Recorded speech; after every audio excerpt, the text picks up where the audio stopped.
Hvis man oplever, at der på denne her lille skærm står lavt vandtryk eller noget i den stil, så skal man kigge herover og kigge på den sorte pil, så er det nok fordi den står under 1 bar.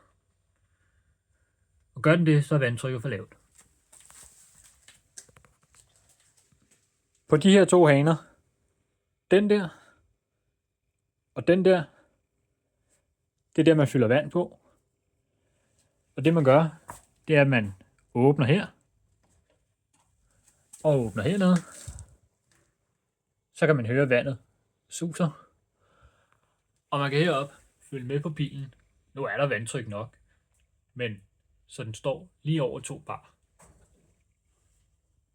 Når man er færdig, så lukker man igen her, så den står sådan her, som en mur hen over røret. Og heroppe drejer den, så den står som en mur hen over røret. Så er den lukket. Når man har fyldt tryk på, eller vandtryk på, så over på den her skærm, der vil stadig stå den der fejl, som kunne være for lavt vandtryk.